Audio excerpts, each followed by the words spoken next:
Di jalan tol, aku menyalakan cruise control, tapi aku sadar remnya tidak berfungsi. Tidak peduli seberapa keras aku menginjak rem. Kecepatan tetap di 100 km per jam. Di depan kanan ada sebuah truk besar. Sedangkan di kiri, ada mobil yang berjalan sangat lambat di jalur cepat.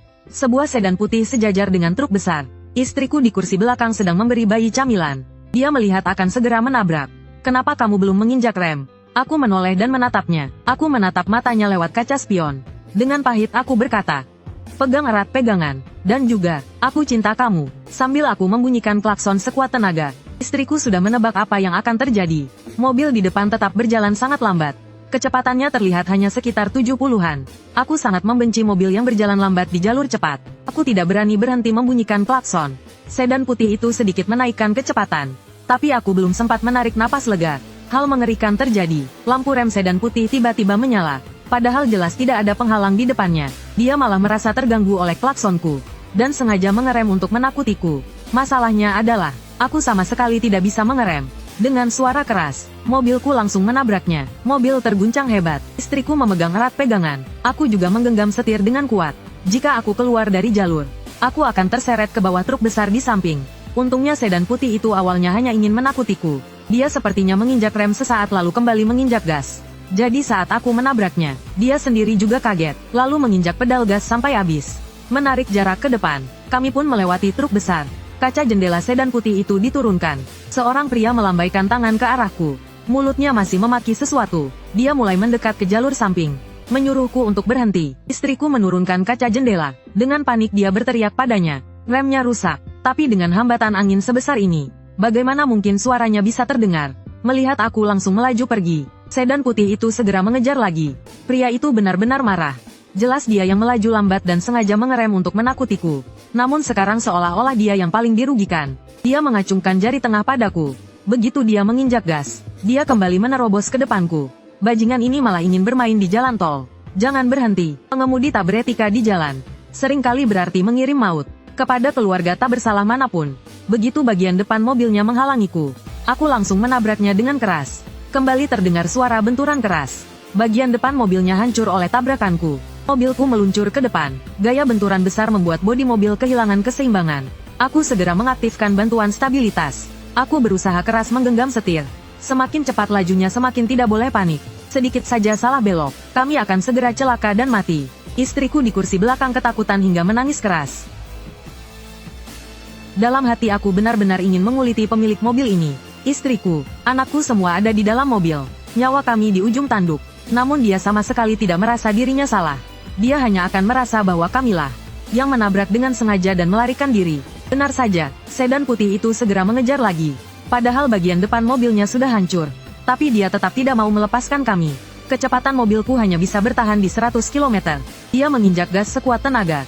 Menerobos ke depan kami. Hatiku langsung terhenyak. Perasaan buruk langsung muncul. Tiba-tiba, jendela mobilnya terbuka. Dari dalam mobilnya dilempar satu ember mie instan bekas makan. Langsung menghantam kaca depan mobilku. Wangi langsung menutupi seluruh kaca. Membuatku sama sekali tidak bisa melihat ke depan.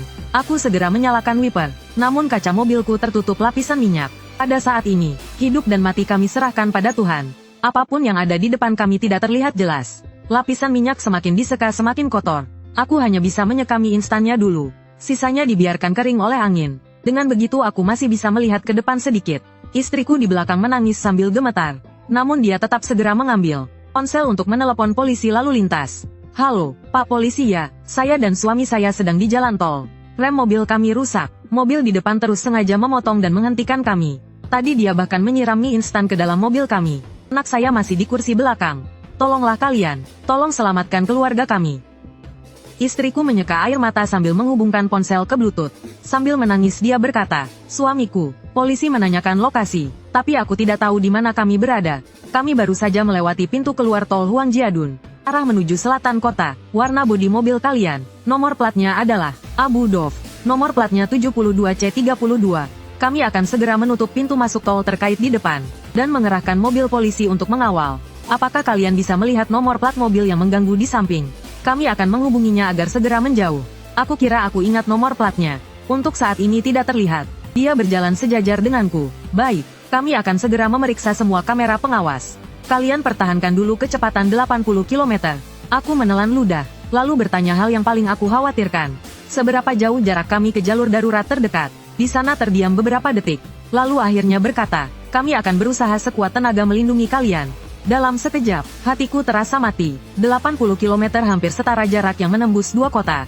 Sedan putih itu masih berjalan sejajar denganku. Pemilik mobil terus memaki-maki aku. Aku tidak bisa mendengar apa yang dia maki.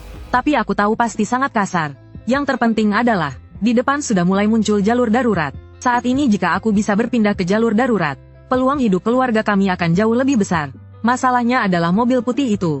Dia menghalangi di sisi kanan dengan kecepatan yang sama. Membuatku sama sekali tidak bisa pindah ke jalur darurat.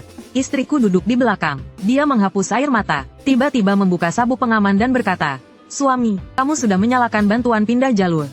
Sudah, cepat keluar. Aku bertukar posisi denganmu. Aku mengangkat kepala. Lewat kaca spion aku menatap wajah istriku dengan kuat. Sambil menangis dia berkata, aku tidak mengatakan apa-apa. Hanya menggenggam setir dengan erat. Dia masih terus memohon agar aku bertukar posisi. Bagaimana denganku dan anak perempuan kita? Aku juga tidak menghasilkan banyak uang untuk membesarkan anak. Kamu hidup akan lebih baik dariku. Aku menoleh dan melirik anak perempuan kami. Dia masih belajar berbicara. Sama sekali tidak tahu dirinya sedang menghadapi bahaya. Dia memegang biskuit kecil sambil mengayunkan tangannya dengan senang. Aku memaksakan senyum dan berkata pada putriku, sayang, panggil ayah. Dia belum pernah memanggil ayah sebelumnya. Jika hari ini aku mati di sini, setidaknya aku ingin mendengarnya memanggil ayah sekali. Anakku tertawa kecil ke arahku, mengayunkan biskuit kecil. Mulutnya bersuara apu-apu. Melihat aku masih tidak mau bertukar posisi, istriku buru-buru menarik bajuku. Hidungku terasa perih. Aku berkata pelan, jangan jadikan bayi sebagai alasan. Dengarkan baik-baik. Aku menyeka air mata. Bicaraku sudah mulai tersendat. Seumur hidup aku tidak pernah percaya hantu. Tapi jika masih bisa bertemu denganmu, aku berharap pada kehidupan selanjutnya. Istriku menatapku dengan kosong. Namun tepat setelah itu, hatiku menegang. Karena sedan putih itu kembali menyalip dari jalur kanan. Aku tidak tahu apa yang ingin dia lakukan. Tapi setiap gerakannya membuatku sangat tegang. Aku tahu aku berurusan dengan orang seperti apa. Pengemudi yang berani melaju lambat di jalur cepat. Entah dia orang bodoh, atau sama sekali tidak menghargai nyawa. Dari perilakunya, dia sama sekali tidak punya rasa hormat pada kehidupan. Jendela mobilnya terbuka lagi. Sesuatu kembali dilempar keluar. Aku bahkan belum sempat melihat apa itu. Kaca depanku langsung dihancurkan. Istriku menjerit kesakitan. Aku menoleh ke belakang. Sebuah obeng melesat masuk menembus kaca depan. Bukan hanya memecahkan kacaku. Dengan kecepatan 100 km yang dahsyat, obeng itu langsung menembus kursi penumpang depan. Dan tertancap keras di bahu istriku. Aku menoleh lagi. Yang kulihat hanya istriku di kursi belakang. Terpaku ke kursi oleh obeng.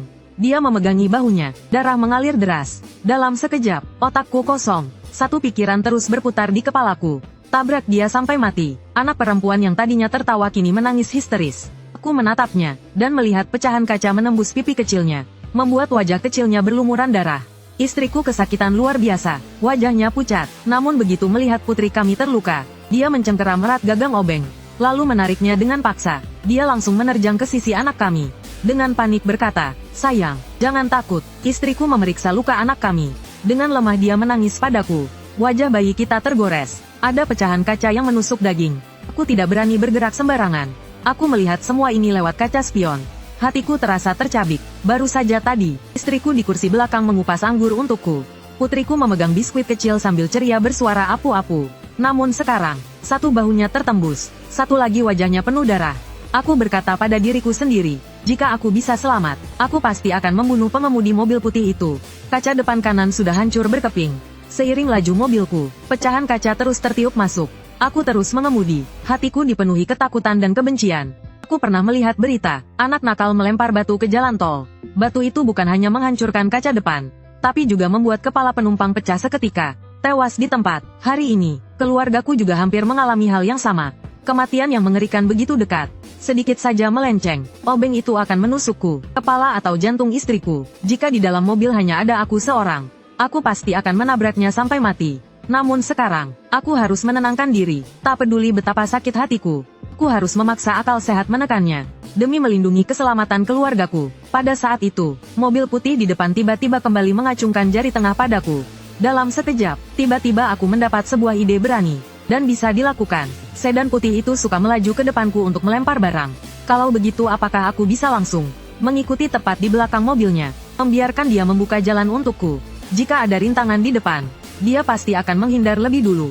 Jika dia menginjak rem, paling buruk aku akan menabrak bagian belakang mobilnya, memanfaatkan rem dan bobot mobilnya untuk memaksaku berhenti. Artinya, jika dia ingin keluar dari tol, dan aku mengikutinya dari belakang, saat dia melambat, aku bisa menabrak bagian belakangnya, dan mendorongnya jatuh ke jurang, menjamin keselamatanku. Saat itu dia akan menjadi bantalan penahan bagiku. Ini juga satu-satunya cara agar keluargaku bisa hidup. Memikirkan cara ini, aku mengertakkan gigi. Awalnya aku ingin menghindari melibatkan orang tak bersalah. Dialah yang menyeretku ke jurang yang lebih dalam. Kalau begitu lebih baik aku menyeretnya jatuh ke jurang yang dalam bersamaku. Membiarkannya menjadi penahan bagiku. Memikirkan hal itu, aku langsung memutar setir, dan mengikuti mobil putih di depannya. Dia pasti tidak menyangka aku akan melakukan ini. Tak lama dia berpindah ke jalur kiri. Aku juga ikut ke kiri. Dia pindah ke jalur kanan. Aku pun ikut ke kanan. Mobil putih yang tadinya memegang kendali, kini mulai menjadi sangat pasif. Istriku juga menyadari maksudku. Dia menahan lukanya, dengan lemah berkata, "Suami, ikuti dengan ketat." Aku mengangguk, fokus penuh mengikuti mobil putih itu. Mobil itu seolah menjadi lebih tenang, melaju lurus dengan stabil. Namun tiba-tiba, perubahan mendadak terjadi. Mobil putih tiba-tiba membanting setir ke kiri, dengan kecepatan yang begitu tinggi. Hampir saja mobil itu menabrak pembatas jalan. Untung refleksku menjadikan mobilku sebagai perisai. Saat dia berpindah jalur, aku juga segera berpindah jalur. Saat itulah aku menyadari, ternyata ada sebuah kotak besar di depan jalan. Mungkin terjatuh dari sebuah truk. Mobil putih itu masih ingin mencelakaiku.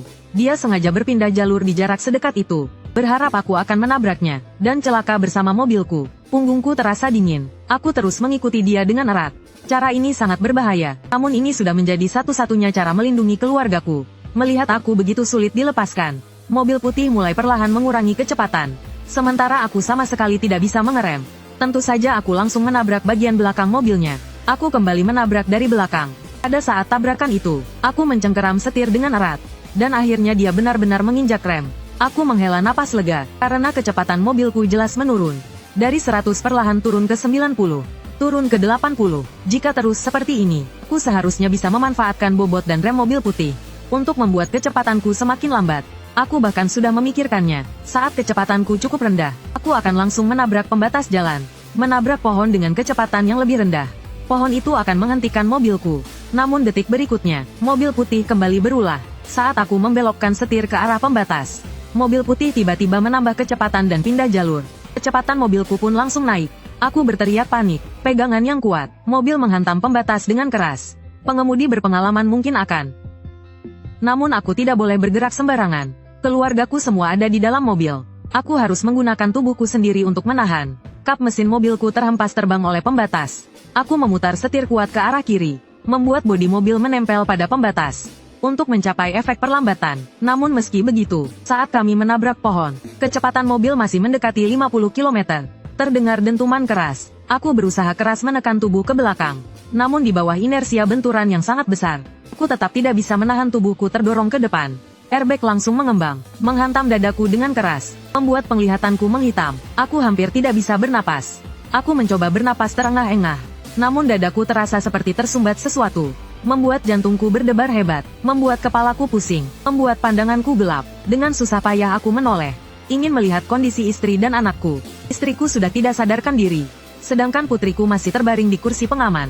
Seluruh wajah kecilnya penuh darah, menangis keras ke arahku. Aku belum pernah melihat pemandangan yang sehancur ini. Dengan susah payah aku ingin melepas sabuk pengaman, namun kecepatan benturan tadi terlalu tinggi. Mobilku rusak sangat parah. Kakiku terjepit dengan kuat. Yang terpenting adalah, mobil putih itu juga berhenti di depan. Pengemudi mobil putih itu turun. Dia memanjat pembatas jalan, dan berjalan ke arah kami. Dia tidak langsung datang untuk menolong, melainkan lebih dulu mengeluarkan ponsel dan merekam kami. Dia berdiri di samping jendela mobil, menghadapkan kamera ke arahku dan berkata, "Lihat, bodoh sialan ini, menyetir sembarangan di jalan tol. Menabrak mobilku lalu masih mau kabur. Sekarang sudah kutaklukkan." Benar saja, di matanya, dia menganggap akulah penjahatnya. Aku menurunkan kaca jendela, namun sebelum aku sempat bicara, dia langsung mencengkeram rambutku, dan menamparkan wajahku dengan keras. "Terus saja sok jago, bukankah kamu suka sembarangan menekan klakson? Bukankah kamu suka kabur setelah menabrak? Hari ini kamu ketemu aku, maka aku beritahu kamu, aku tidak pernah memanjakan sampah seperti kalian." Aku sama sekali tidak bisa bicara, karena dia memegang ponsel, dan berulang kali menghantam mulutku. Sambil memukul dia terus memaki, "Aku suruh kamu menabrak dari belakang. Aku suruh kamu membunyikan klakson seenaknya. Aku muntah seteguk besar darah. Saat itu dia baru menyadari istriku dan anakku di belakang. Dengan dingin dia berkata, "Oh ternyata satu keluarga semua ada ya. Saat kamu menyetir sembarangan, apa keluargamu tidak menasihatimu supaya tidak cari mati? Sekarang satu keluarga lengkap begini." Dia meregangkan badan, masih sama sekali tidak berniat menolong kami, melainkan berjalan ke samping dan duduk di atas batu. Lalu berkata datar, "Baiklah, tunggu saja ganti rugi." Aku kembali memuntahkan darah ke samping. Dengan lemah aku berkata, "Rem mobilku sudah lama rusak. Aku membunyikan klakson bukan untuk memaksa kamu. Aku takut menabrakmu, tapi kamu tidak menyingkir. Kamu malah mengerem untuk menakutiku." "Ah, iya, katanya dengan acuh tak acuh. "Remmu rusak cepat atau lambat?" "Tepat rusak saat menabrak mobilku dari belakang." Aku tahu apapun yang kukatakan tidak akan berguna. Dia hanya akan mengira aku berbohong, menganggap aku sedang menipunya. Saat seseorang sudah berniat mencari masalah, alasan apapun akan berubah menjadi dalih. Sekarang aku hanya peduli pada keselamatan istri dan anakku di kursi belakang. Karena aku menyadari mobil sudah mulai mengeluarkan asap, ku sangat khawatir mobil akan terbakar. Aku berusaha sekuat tenaga menarik kakiku keluar, namun dashboard menjepit kakiku dengan sangat kuat. Kakiku sebenarnya tidak apa-apa, masalahnya aku tidak bisa menariknya keluar. Aku mencoba menggeser kursi ke belakang. Masalahnya di belakangku ada kursi bayi, yang tepat menghalangi kursiku. Jika aku menggeser lebih ke belakang, itu berarti menekan tubuh putriku. Pengemudi mobil putih itu melihat aku masih berjuang. Dia tertawa terbahak-bahak. "Lihat keadaanmu sekarang. Kenapa tadi kamu harus sok berani?" Aku berteriak marah. "Bisakah kamu memanggil ambulans dulu? Istriku dan anakku masih di dalam mobil." Dia mengangkat bahu. Dengan nada polos berkata, "Mati ya mati saja. Tuh istri dan anakmu, bukan istri dan anakku." Dia kembali mengeluarkan ponsel dan merekamku, sambil berkata, "Lihat mobil sampah ini sudah mulai terbakar. Sebentar lagi satu keluarga akan terbakar mati. Ini balasan karena menyetir sembarangan." Hatiku diliputi kepanikan. Jika terus seperti ini, keluargaku akan mati di sini. Tepat pada saat itu, istriku tiba-tiba bergerak sedikit. Dia menatapku dengan pandangan kabur. Dengan lemah berkata, "Suami." Aku mendengar dia berteriak. Ku berkata dengan emosional, "Istriku, mobil akan terbakar. Kamu bawa dulu putri kita turun." Dia berjuang untuk duduk, karena bahu kanannya pernah ditembus obeng. Sekarang dia hanya bisa memakai tangan kiri untuk melepas sabuk pengaman putri kami.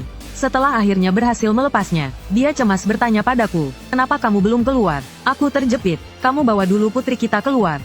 Istriku tidak berani menunda pada saat ini. Dengan satu tangan dia menggendong putri kami, menggunakan tenaga untuk membuka pintu mobil. Akhirnya dia berhasil turun dari mobil.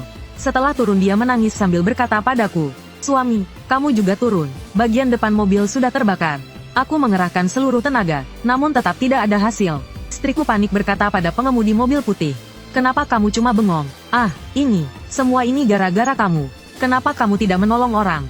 Pengemudi mobil putih melirik istriku, lalu berjalan perlahan ke depan mobilku. Dia tiba-tiba mengeluarkan rokok dan menggigitnya. Lalu dia menundukkan kepala, menyalakan rokok dengan api dari kap mobilku. Dia tertawa cekikikan, "Semoga di kehidupan berikutnya kamu menyetir dengan baik." Setelah mengatakan itu, dia berbalik pergi dengan santai. Istriku panik, cepat-cepat menurunkan putri kami, lalu menarik lengannya. "Kenapa kamu tidak menolong orang? Berapa kali lagi kamu mau mencelakai keluarga kami?" Pengemudi mobil putih tiba-tiba dengan keras menamparkan wajah istriku dengan tamparan keras.